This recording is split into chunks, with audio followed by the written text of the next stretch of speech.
de que lado a gente tem que ficar nesse conflito de Israel versus Irã. O grande problema acontece porque nos dias de hoje estamos acostumados demais em ver a igreja aliançada com o Estado.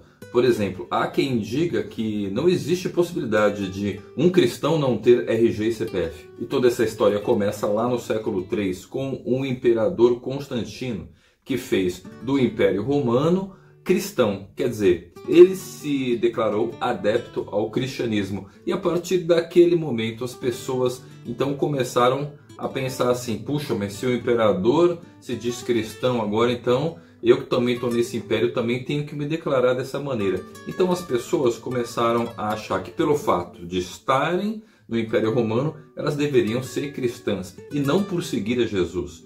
Quer dizer, elas estavam seguindo a personalidade de uma liderança que se misturava entre uma liderança eclesiástica, uma liderança que ao mesmo tempo era política e religiosa.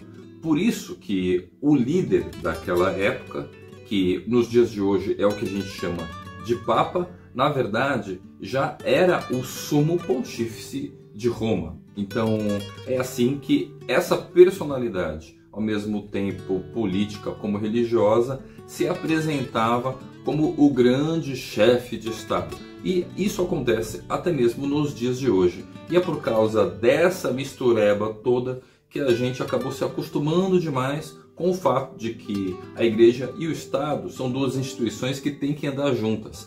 E a partir desse momento, então, a gente começa a perceber que o conceito de igreja, que são aqueles que são chamados para fora do mundo, acaba ficando de lado, porque as pessoas acabaram decidindo seguir uma personalidade humana, ao invés de seguir aquele que deveria ser declarado como o verdadeiro pastor das ovelhas. Ele que é o mestre, ele que é o próprio Filho de Deus. Estou me referindo a Jesus Cristo, que não é simplesmente algum governante ou alguém que se autodeclara líder de um rebanho que pertence a Cristo. E a partir do momento que a gente tem o Estado vinculado com a religião, então as pessoas que acreditam ser da religião também se vinculam ao Estado, o que acontece também pelo outro lado. As pessoas que se identificam com o Estado também passam a se vincular com a religião.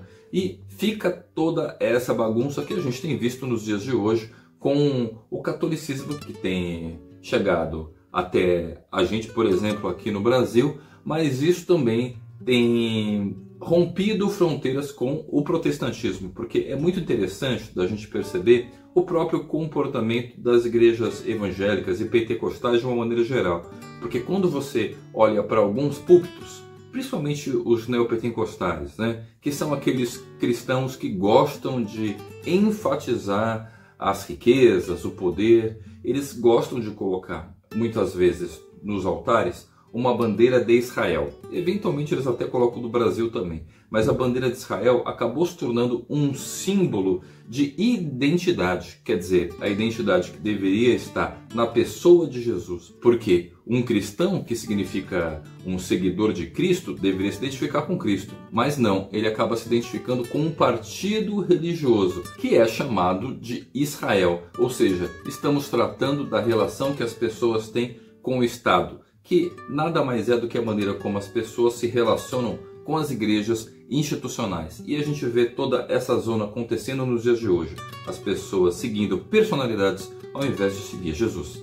E mais do que isso, as pessoas têm criado uma identidade em torno de uma bandeira, em torno de um Estado nacional, em torno de uma representação de algo que existe nesse mundo. Isso que despertou um outro tipo de movimento, que é chamado de sionismo.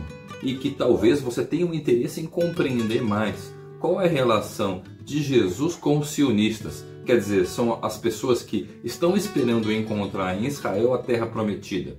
E se você gostaria de compreender mais a respeito desse assunto, por que o povo de Deus acabou substituindo a Jerusalém celestial pela Jerusalém física, então dá uma olhadinha nesse vídeo que eu já gravei a respeito desse assunto e a gente se vê nas próximas palavras.